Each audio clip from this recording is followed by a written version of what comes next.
بسم اللہ الرحمن الرحیم الحمد للہ رب العالمین والعاقبۃ للمتقین والصلاة والسلام علی سیدنا محمد وعلی آلہ واصحابہ اجمعین اما بعد۔ کتاب الرقاق، یہاں سے مشکوٰۃ شریف کی وہ احادیث کا سلسلہ شروع ہو رہا ہے جن کو رقاق کہا جاتا ہے، یعنی دل کو نرم اور موم کر دینے والی احادیث۔ رقاق اصل میں رقیق کی جمع ہے، اور رقیق رقت سے ہے۔ رقت کے معنی نرمی کے آتے ہیں۔ عام طور پر حضرات محدثین حدیث کی کتابوں میں مستقل یہ ایک کتاب اور ایک چیپٹر احادیث کا رکھتے ہیں کہ جس کے اندر ایسی احادیث کو جمع کیا جاتا ہے کہ جن کا پڑھنا اور سننا دل کو نرم اور موم کر دیتا ہے۔ اسی لیے ان احادیث کے مجموعے کو کتاب الرقاق کہا جاتا ہے۔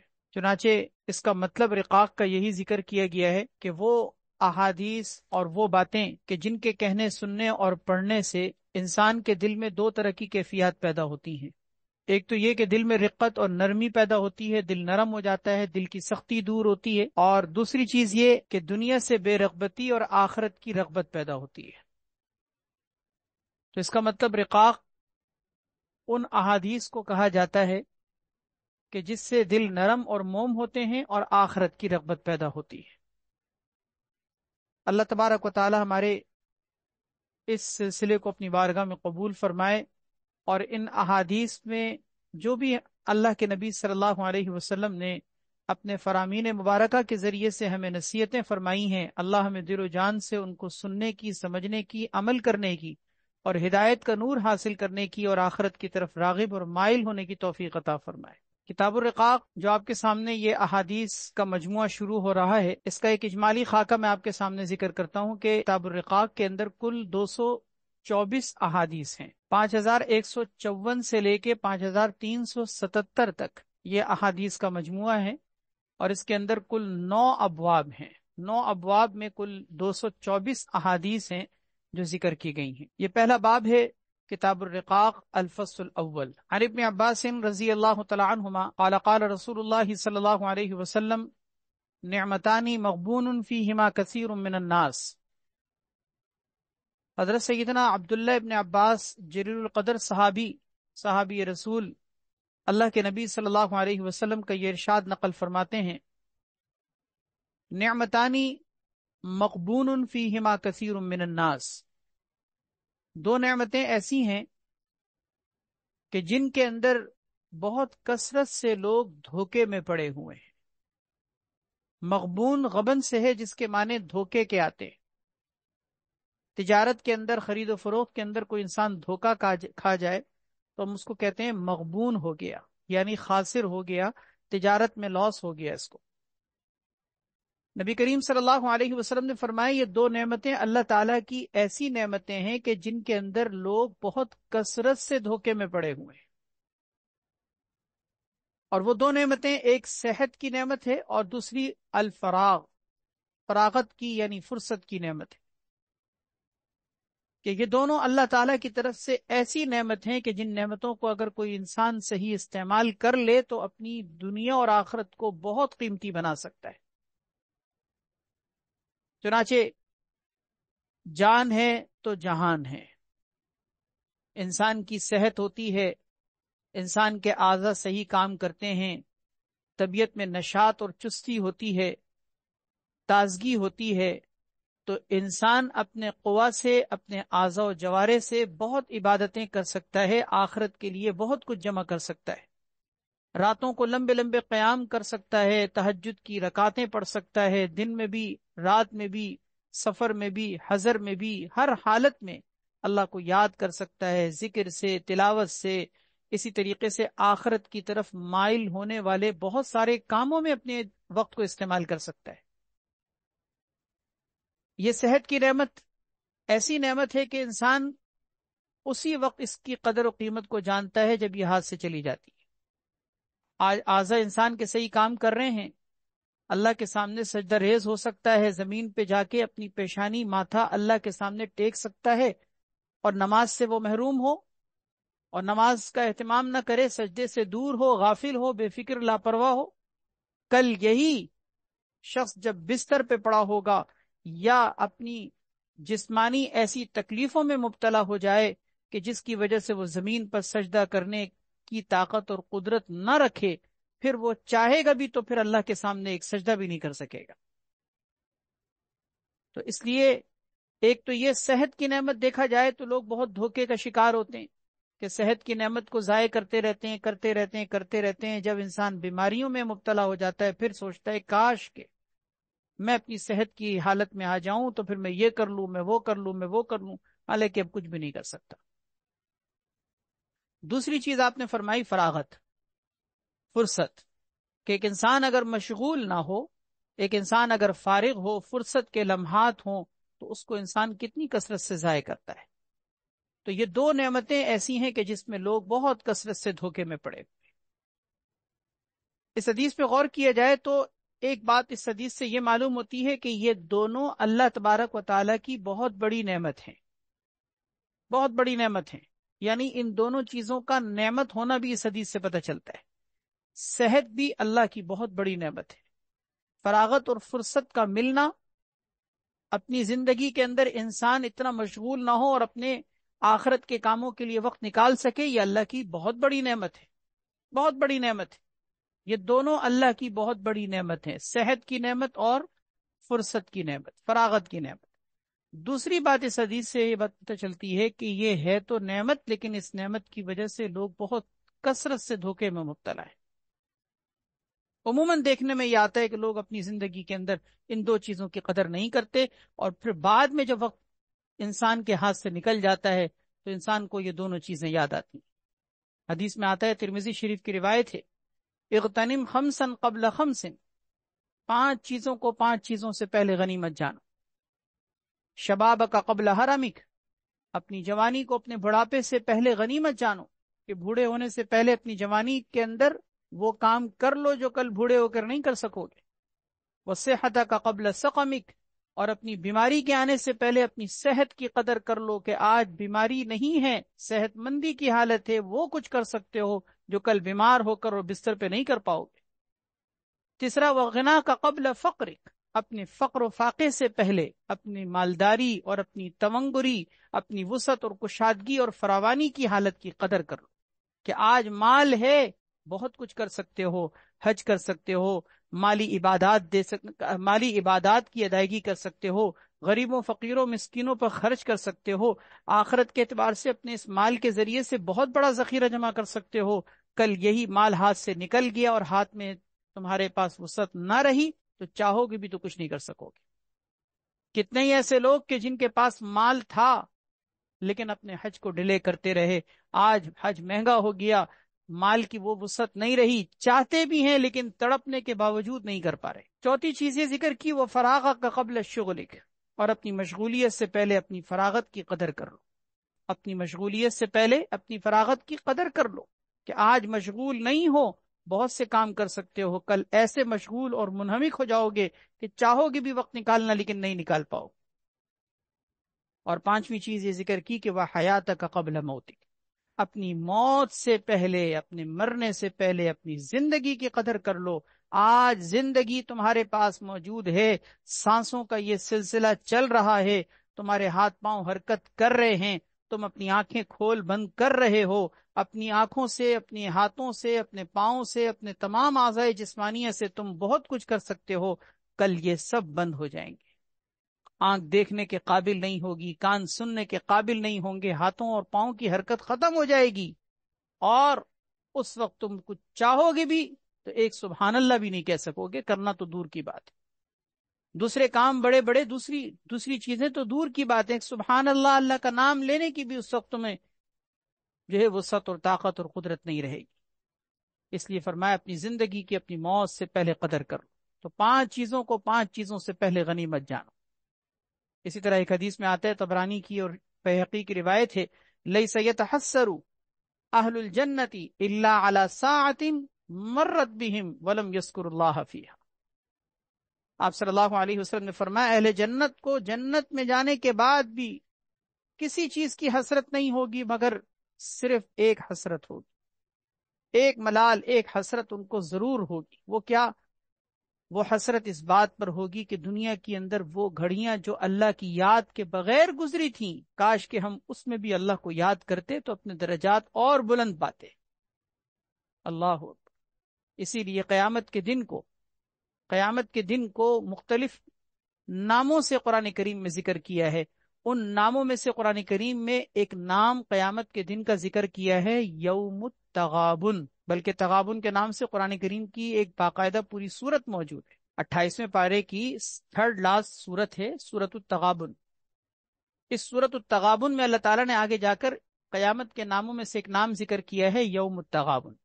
یوم یجمعکم لیوم الجمع ذالک یوم التغابن، جس دن اللہ تعالیٰ تم کو جمع کرے گا، میدان محشر میں اللہ تعالیٰ تم سب کو جمع کرے گا۔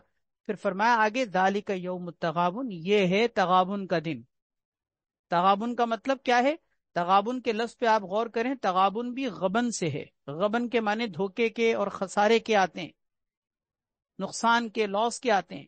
اس کا مطلب وہ دن تغابن کا دن ہے، یعنی اس دن پتہ چلے گا کہ کس نے کتنا گھاٹا کیا، کس نے کتنا نقصان اٹھایا، کس نے کتنا دنیا کے اندر لاس پایا، کتنا اپنی زندگی کو نقصان کا شکار کیا، اس دن سب پتہ چل جائے گا۔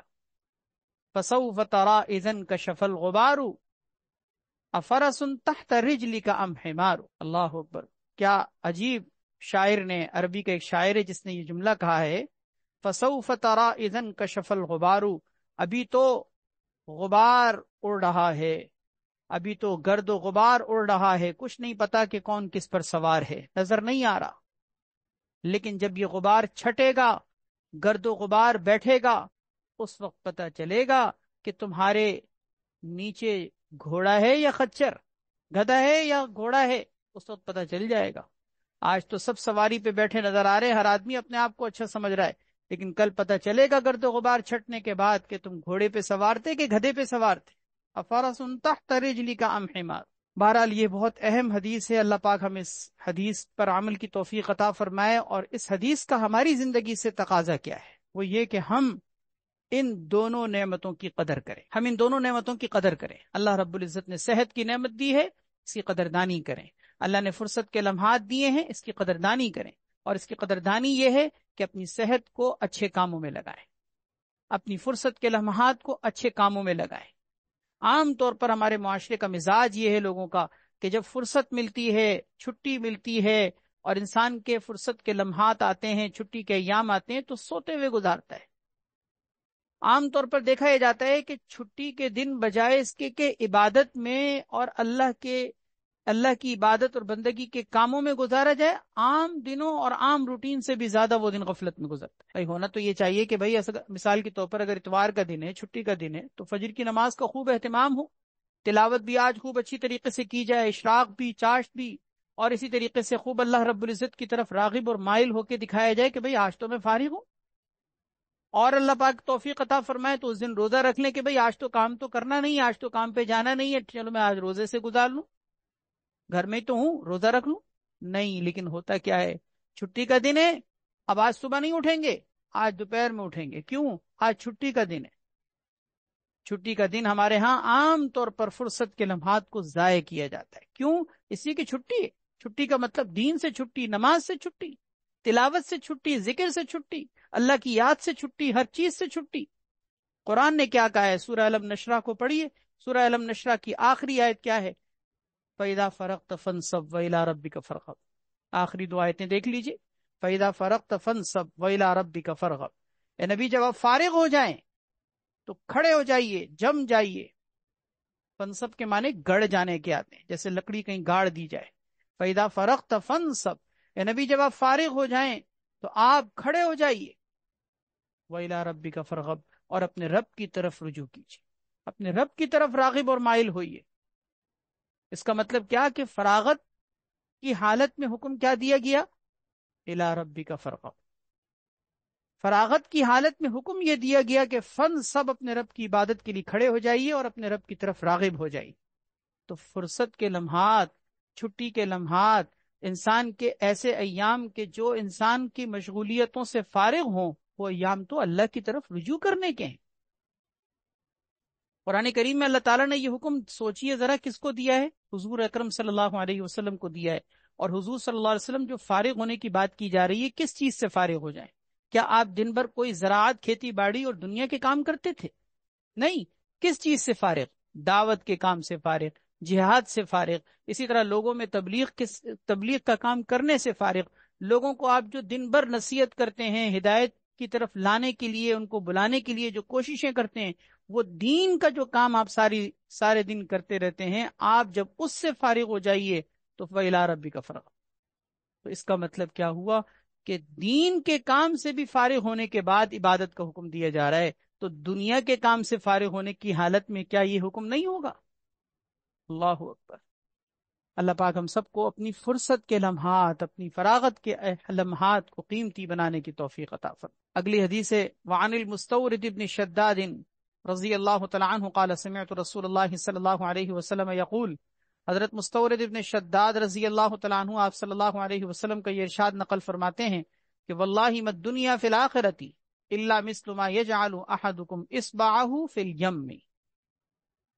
آپ نے قسم کھا کر ارشاد فرمایا واللہ، اللہ کی قسم، مد دنیا فی الآخرہ، دنیا آخرت کے مقابلے میں نہیں ہے مگر ایسی ہی جیسا کہ کوئی تم میں سے اپنی انگلی کو پانی میں ڈبو دے. اپنی انگلی کو پانی میں ڈبو دے، سمندر کے پانی میں ڈبو دے، اور فَلْيَنْظُرْ بِمَا يَرْجِعُ، اور پھر وہ دیکھے کہ اس پانی میں ڈبونے کے بعد جب وہ انگلی نکالی ہے تو وہ کیا لے کے نکلی. سمندر کے پانی میں کوئی اپنی انگلی ڈبو دے اور ڈبونے کے بعد جب انگلی کو نکالے گا تو اس انگلی میں کیا لگا ہوگا؟ فرمایا کہ جو لگا ہوگا بس یوں سمجھو دنیا کی مثال آخرت کے مقابلے میں ایسے ہی. اللہ اکبر، اللہ اکبر. کیا عجیب آپ نے مثال دے کے یہ فرمایا کہ اس کا مطلب یہ ہوا کہ دنیا آخرت کے مقابلے میں اتنی حقیر ہے، اتنی سی ہے کہ بس ایک سمندر میں کوئی اپنی انگلی ڈبو کے نکالے تو جتنا انگلی کے تر ہونے کی صورت میں پانی اس میں لگتا ہے، اتنا ہی پانی گویا کہ دنیا کی آخرت کے مقابلے میں مثال ہے. آپ سوچئے ذرا کہ یہ جو پانی لگا ہے اس کی کوئی حیثیت ہے سمندر کے پانی کے سامنے؟ وہ سمندر کا پانی بحر بے کراں، وہ موجیں، وہ پانی کا ایک نہ ختم ہونے والا سلسلہ، اس کے سامنے اس پانی کا ایک معمولی سا ذرہ جو انگلی میں لگ گیا، اس کی کیا حیثیت ہے؟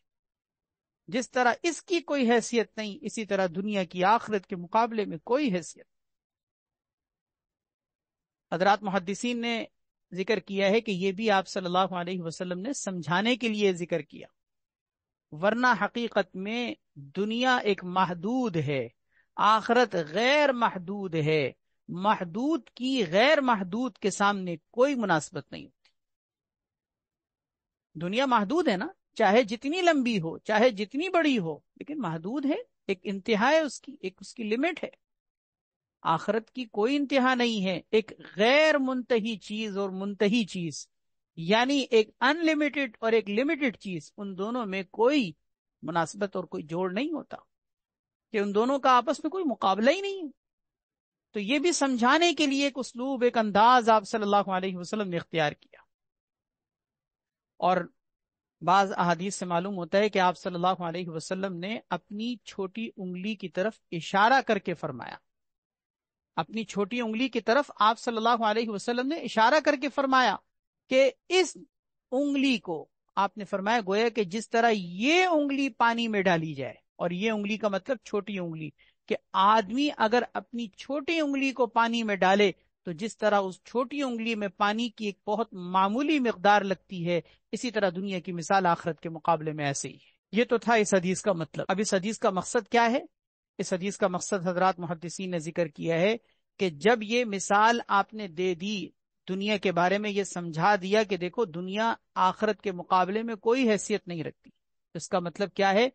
پہلا مقصد لا تأسوا علی ما فاتکم ولا تفرحوا بما آتاکم، کہ جو تم سے فوت ہو جائے، جو تمہارے ہاتھ سے نکل جائے، جو تم جس چیز کو نہ پا سکو اس پہ غمگین مت ہونا، اور جو تمہیں مل جائے اللہ کی طرف سے اس پر اترانا نہیں. کیوں؟ جواب یہی حدیث ہے کہ دنیا بے حیثیت ہے. اگر کسی کو کچھ ملا اتراؤ مت. کیوں؟ دنیا بے حیثیت ہے. اگر کسی کو کچھ نہ ملا، کچھ ہاتھ سے نکل گیا، چلا گیا، تو انسان غمگین مت ہو. کیوں؟ اس لیے کہ دنیا بے حیثیت ہے، اصل زندگی تو آخرت کی ہے نا۔ بڑے سے بڑا نقصان انسان اس حدیث کو سوچے تو بڑے سے بڑا نقصان ختم ہو جاتا ہے۔ کیوں؟ آپ کا کوئی بہت بڑا لاس ہو گیا خدا نہ خواستہ، آپ یہ سوچیں کہ یہ دنیا ہے، اصل زندگی تو آخرت کی ہے نا، وہاں کا کوئی لاس تو نہیں، دنیا کا لاس ہے، ٹھیک ہے، دنیا بے حیثیت ہے۔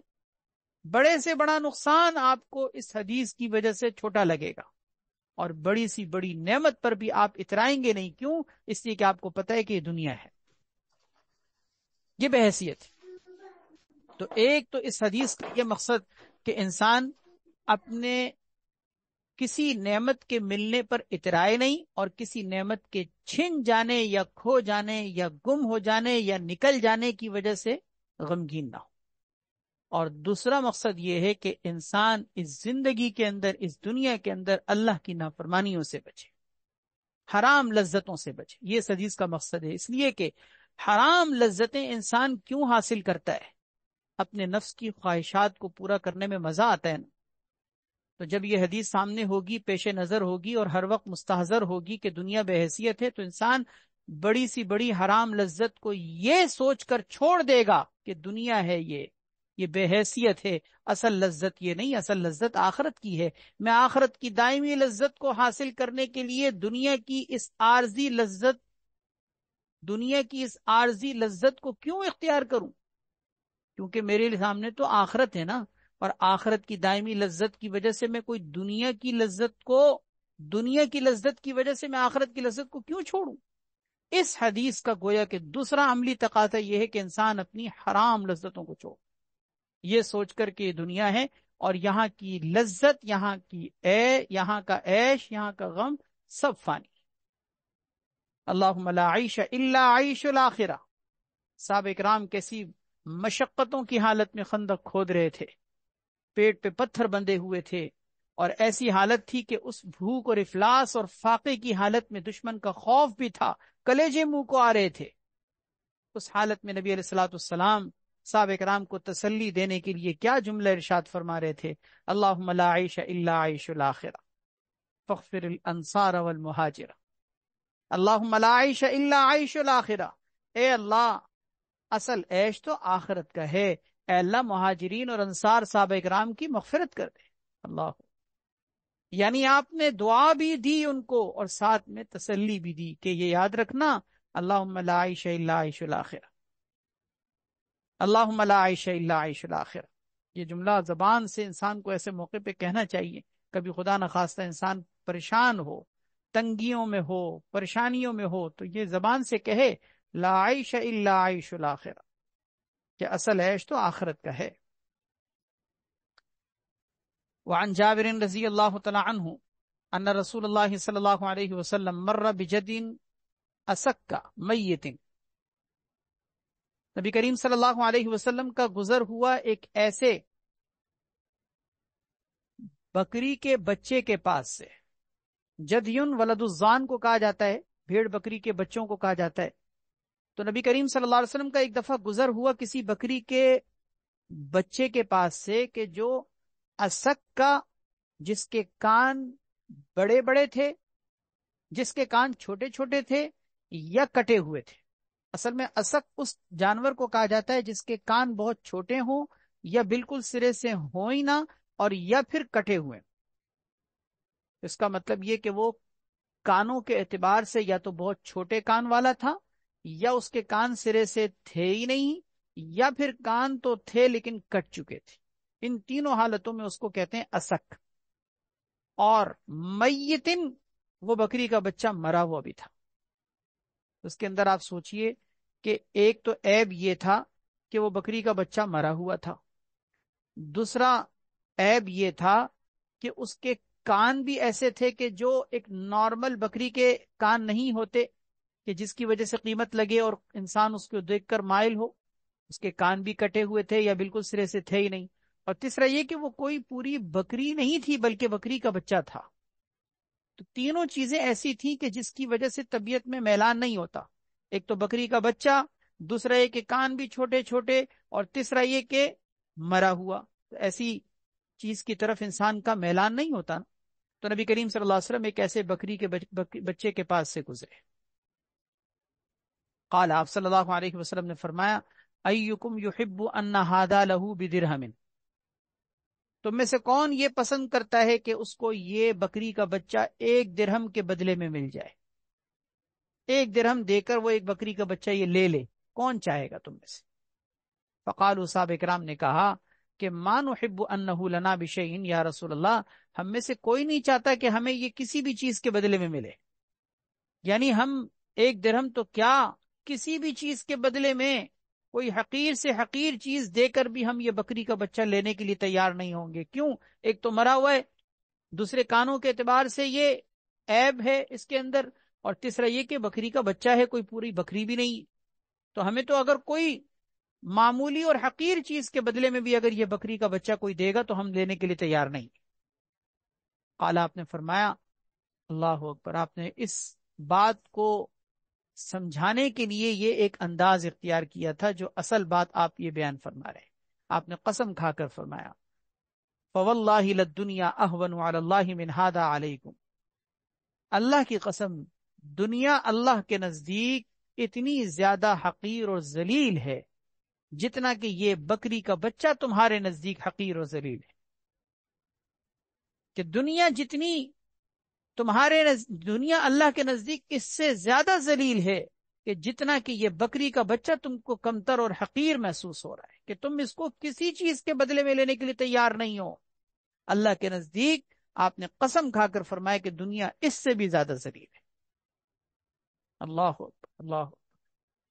وہ دنیا جس پر انسان اپنی آخرت کو تباہ کر رہا ہوتا ہے، اپنی آخرت کو داؤ پر لگا رہا ہوتا ہے، وہ دنیا جس کی وجہ سے انسان اپنے خونی رشتوں سے لڑائیاں کر رہا ہوتا ہے، وہ دنیا جس کے پیچھے انسان اپنے بھائیوں کے گلے کاٹ رہا ہوتا ہے، وہ دنیا جس کی وجہ سے انسان اپنی آخرت کی ہمیشہ ہمیشہ کی زندگی کو جہنم بنا رہا ہوتا ہے، وہ دنیا جس کی وجہ سے انسان اپنے پیدا کرنے والے رب کو ناراض کر رہا ہوتا ہے، وہ دنیا، اللہ اکبر، وہ دنیا، فرمایا وہ دنیا جس کے پیچھے تم مرے جا رہے ہو، اللہ کے نزدیک اس بکری کے بچے سے زیادہ حقیر ہے۔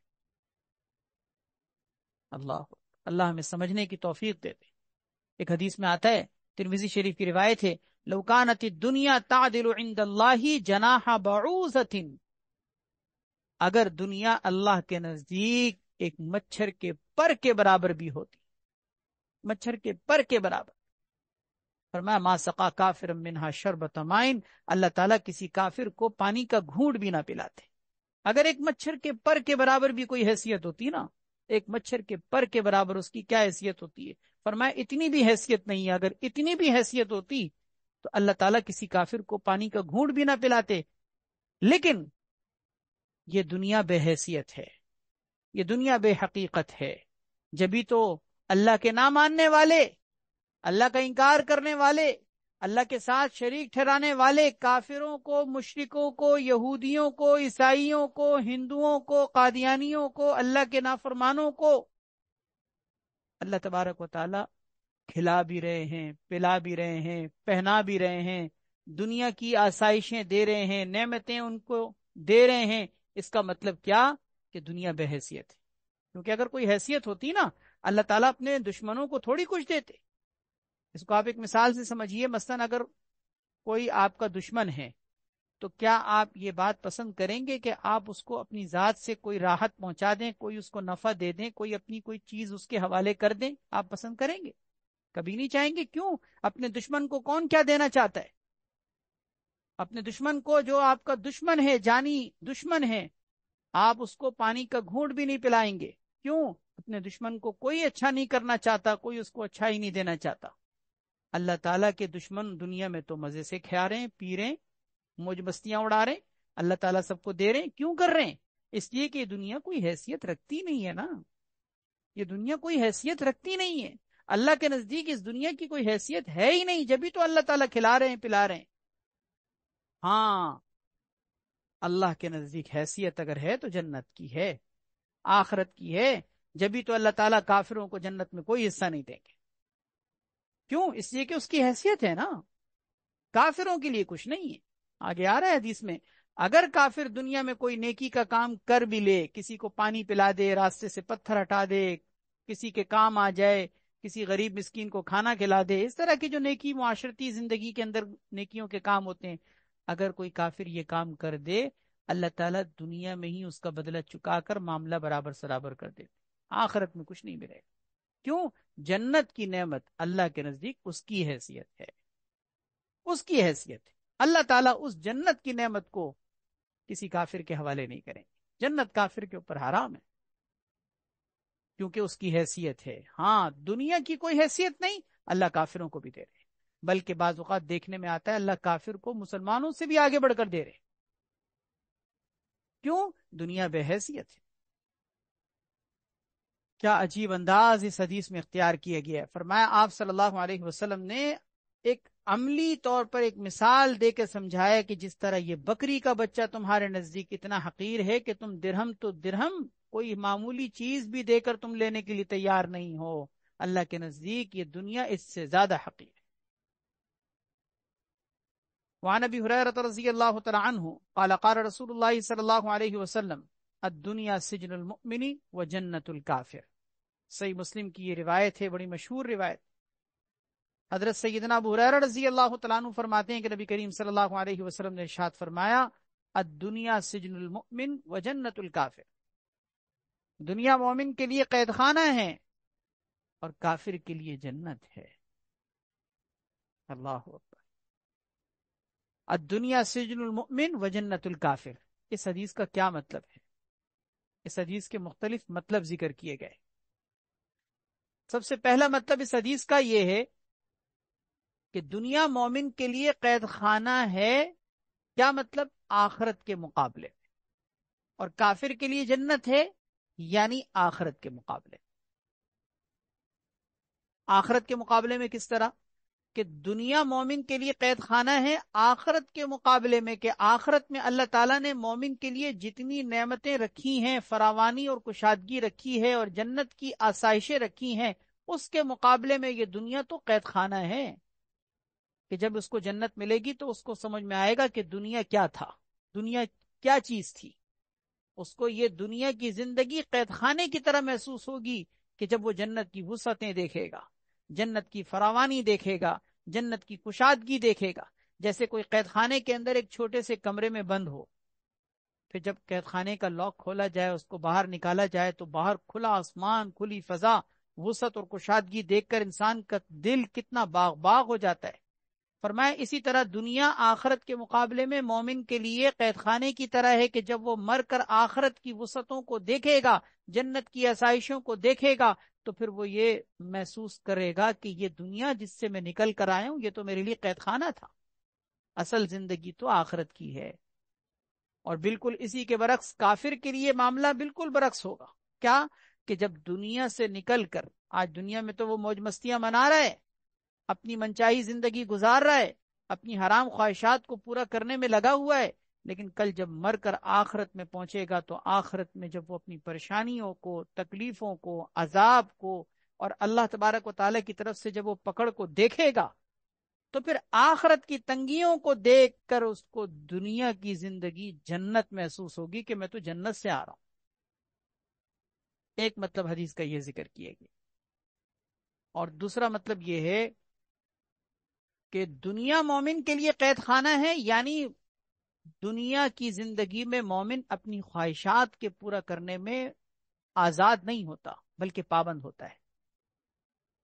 وہ آزاد اور خود مختار زندگی نہیں گزرتا کہ جہاں چاہے چلے جائے، جہاں چاہے انسان جا کے سو جائے، کہیں جانا چاہے اٹھ کے چلتا بنے، کچھ بھی کھانا چاہے کھا لے، نہیں، وہاں وہی کھاتا ہے جو جیل کی انتظامیہ اس کو کھلاتی ہے، وہ وہاں بیٹھتا ہے جہاں جیل کی انتظامیہ اس کو بٹھاتی ہے، وہ وہاں سوتا ہے جہاں جیل کی انتظامیہ اس کو سلاتی ہے۔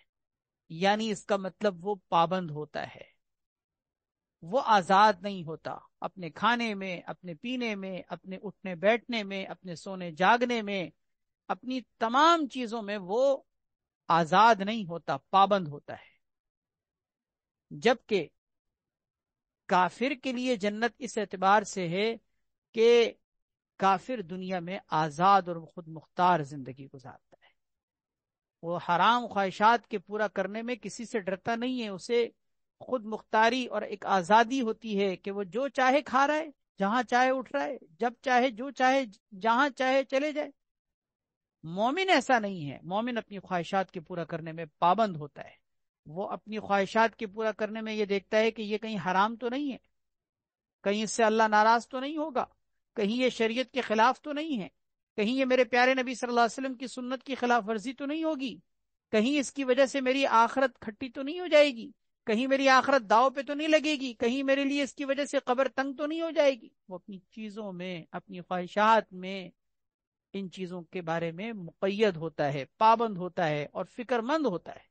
اس کا مطلب دنیا مومن کے لیے قید خانہ ہے کہ وہ مقید اور پابند ہو کر زندگی گزارتا ہے۔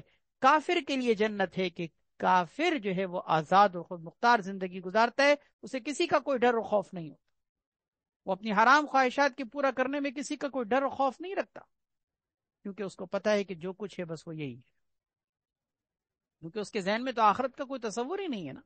وہ تو کہتا ہے بس آنکھ بند ہوئی ختم، آخرت کی کوئی زندگی نہیں ہے۔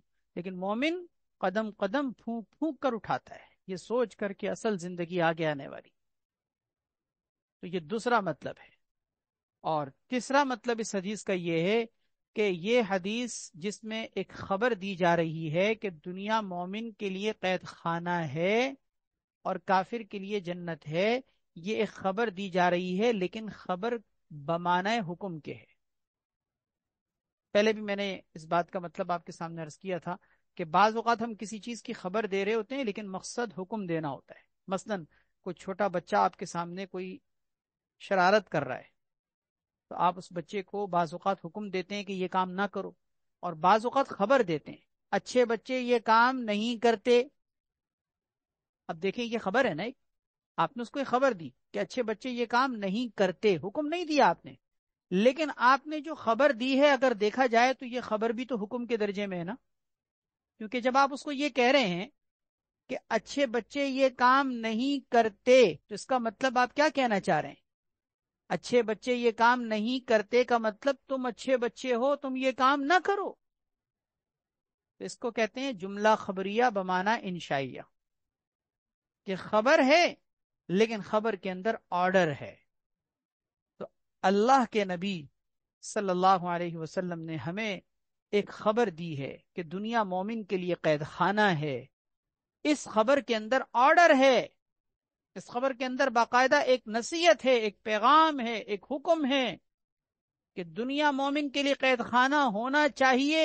تم دنیا میں ایسے زندگی گزارو جیسے قید خانے میں کوئی زندگی گزارتا ہے، یعنی اللہ کے پابند بنو، شریعت کے پابند بنو، جیسے جیل کے اندر قیدی جیل کا پابند ہوتا ہے، تم بھی اللہ کے پابند، قرآن کے پابند، حدیث کے پابند، شریعت کے پابند۔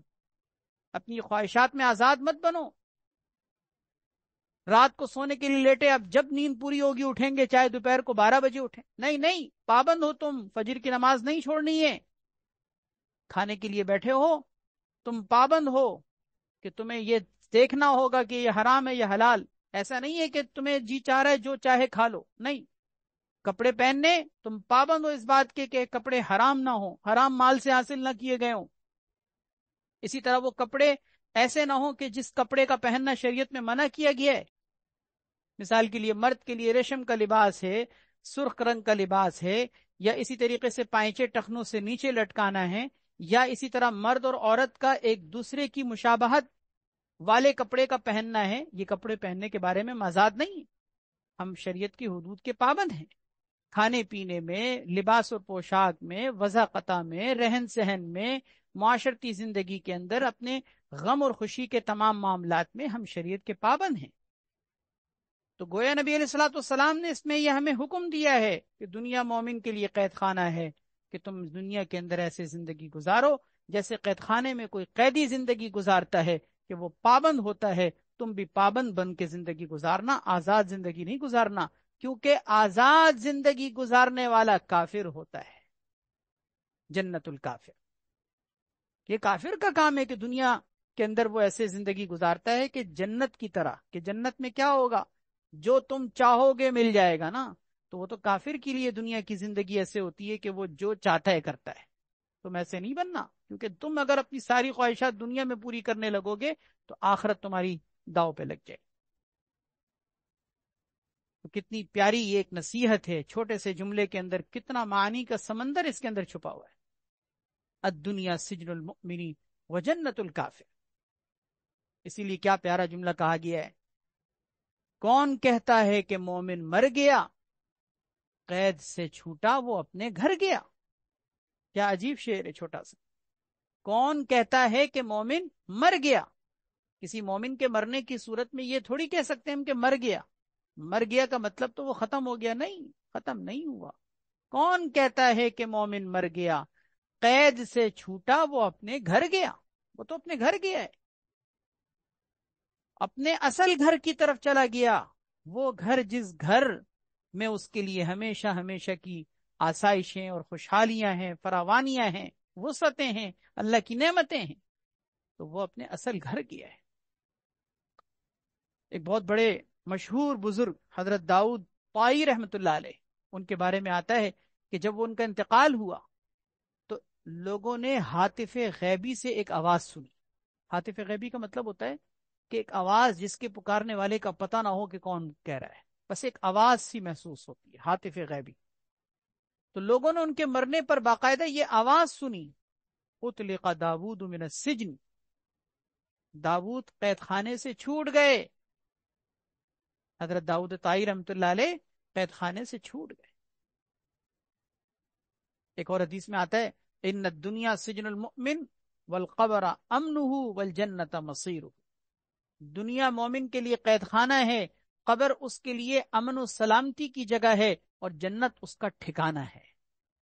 جبکہ وَإِنَّ الدُّنْيَا جنت الکافر، جبکہ دنیا کافر کے لیے جنت ہے. والقبر عذابہ، قبر اس کے عذاب کی جگہ ہے. والنار مصیرہ، اور جہنم اس کے لیے ہمیشہ کا ٹھکانہ ہے. اللہ تعالیٰ پناہ میں رکھے. بہرحال اس حدیث سے ہماری عملی زندگی کا کیا تعلق ہے؟ اس حدیث سے ہمیں کیا ملا، ہمیں کیا پیغام ملا؟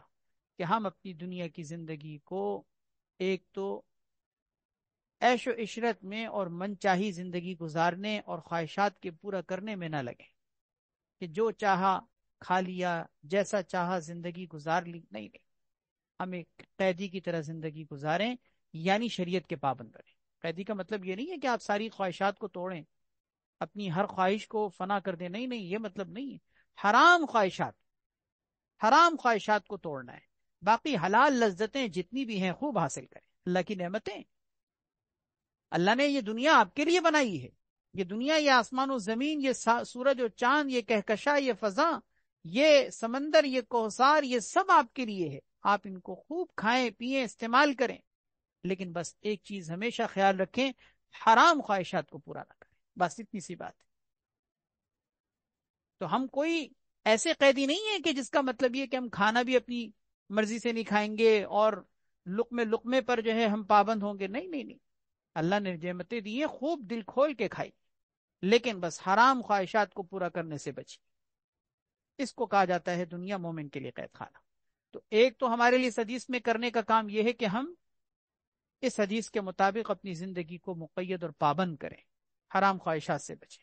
اور دوسرا اس حدیث کا ہماری زندگی سے تعلق یہ ہے کہ ہم دنیا کی زندگی میں اگر کوئی مشقت پیش آئے، مصیبت پیش آئے، تکلیف پیش آئے، بیماری پیش آئے، پریشانیوں کا سامنا ہو تو پریشان مت ہوں، گھبرائیں مت، اپنا دل چھوٹا مت کریں، غموں کے پہاڑ اپنے اوپر مت توڑیں، یہ سوچ کر کہ ہائے یہ کیا ہو گیا، واویلا مت مچائیں.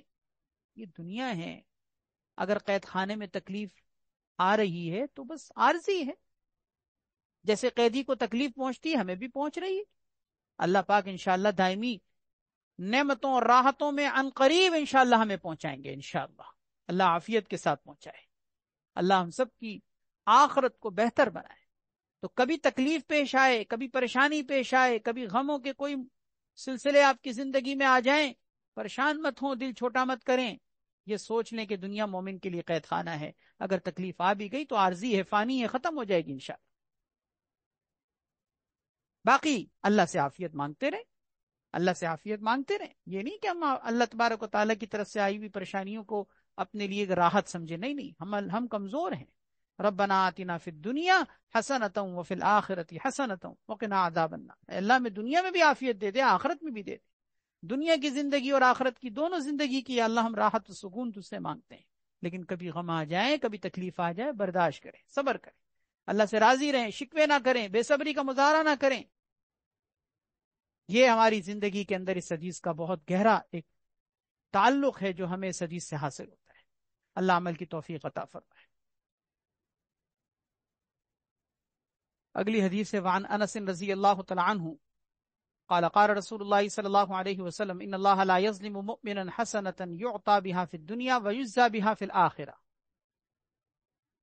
نبی کریم صلی اللہ علیہ وسلم نے ارشاد فرمایا کہ بے شک اللہ تبارک و تعالیٰ کسی مومن پر ظلم نہیں کرتے، یعنی کسی مومن کے ساتھ اللہ تعالیٰ زیادتی نہیں کرتے، حسنتاً کسی نیکی کے بارے میں کہ اس نے کوئی نیکی کا کام کیا ہو اور اس کو اللہ تعالیٰ اس کا بدلہ نہ دے، ایسا کبھی بھی نہیں ہو سکتا۔ اللہ ظالم تھوڑی ہے، اس لیے کہ ظلم ایک عیب ہے اور اللہ کی ذات بے عیب ہے، اللہ عیب سے پاک ہے۔ ما انا بظلام للعبید، اللہ تعالیٰ ظلم کرنے والے نہیں اپنے بندوں پر۔ تو ان اللہ لا یظلم مؤمنا حسنۃ، اللہ تعالیٰ کسی مومن پر اس کی ہوئی نیکی کے بارے میں کوئی ظلم نہیں کرتے کہ اس کی نیکی کا بدلہ اللہ تعالیٰ نہ دیں یا کم کر کے دیں، نہیں نہیں نہیں، نیکی کا پورا بدلہ اللہ تعالیٰ دیں گے۔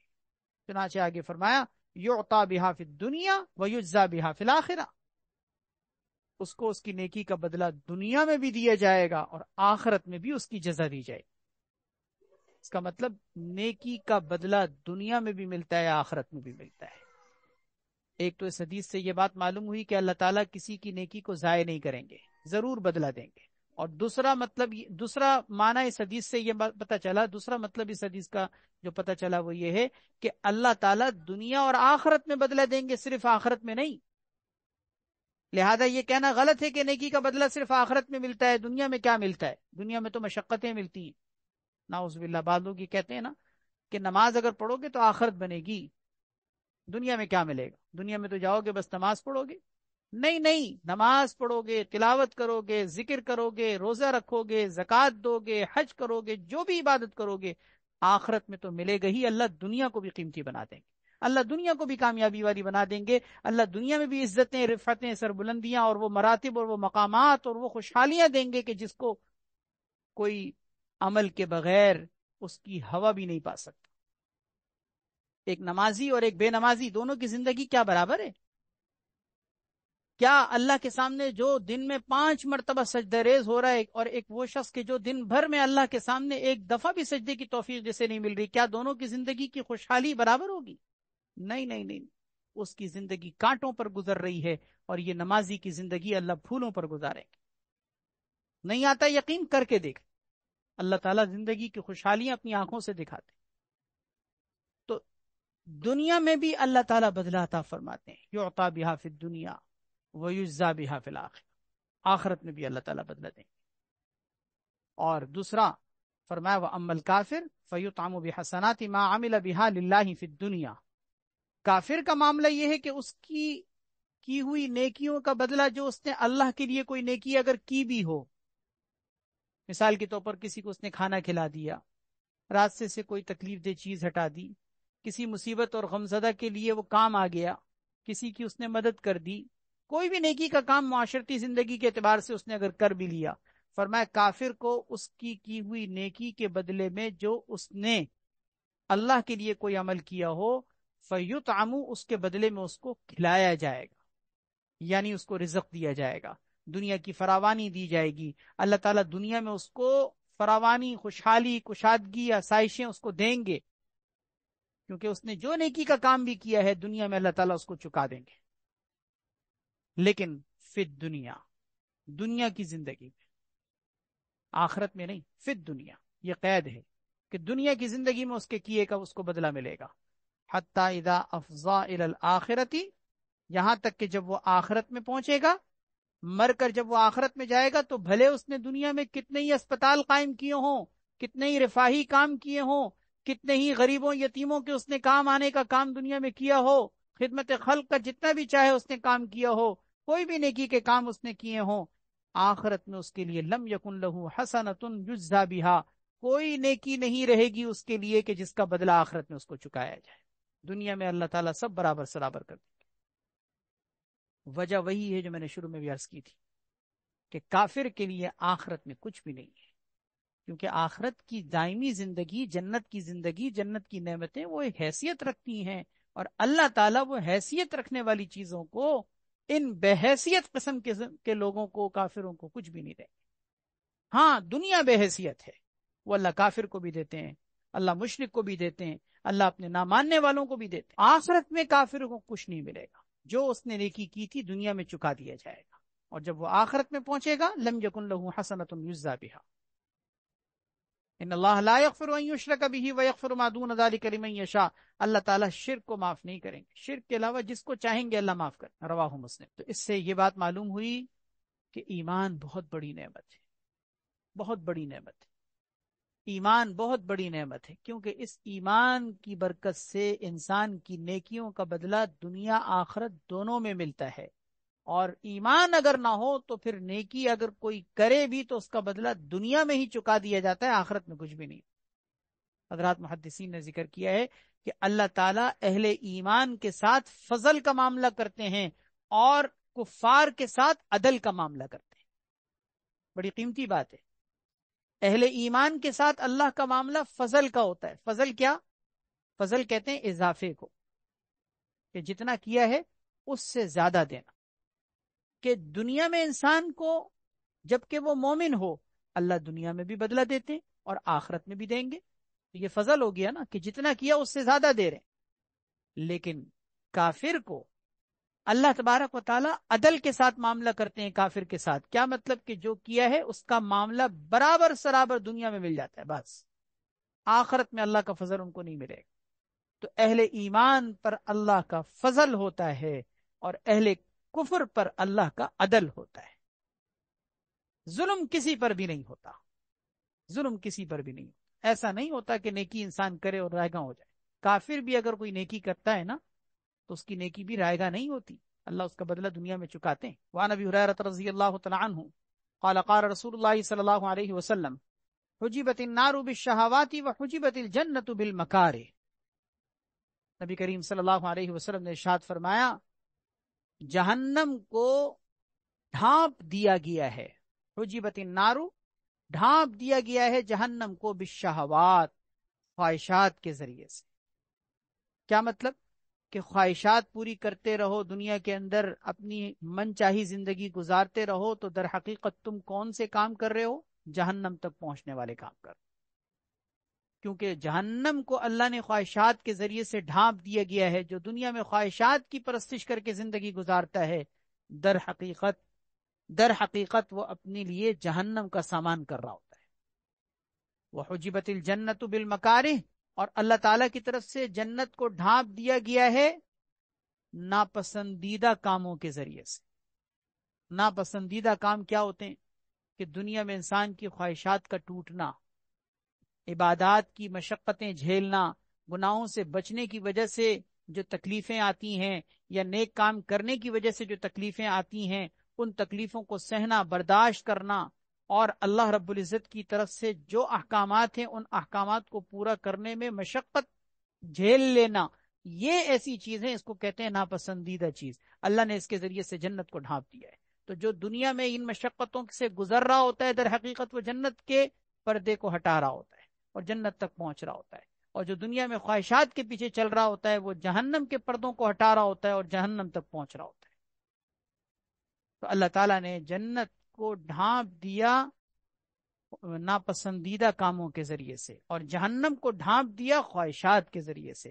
اب آپ کی مرضی ہے کہ چاہے دنیا میں خواہشات کی پرستش کر کے جہنم کی طرف جاؤ، چاہے مشقتیں جھیل کے جنت کی طرف جاؤ. متفق علیہ. بخاری اور مسلم کے اندر یہ حدیث ہے.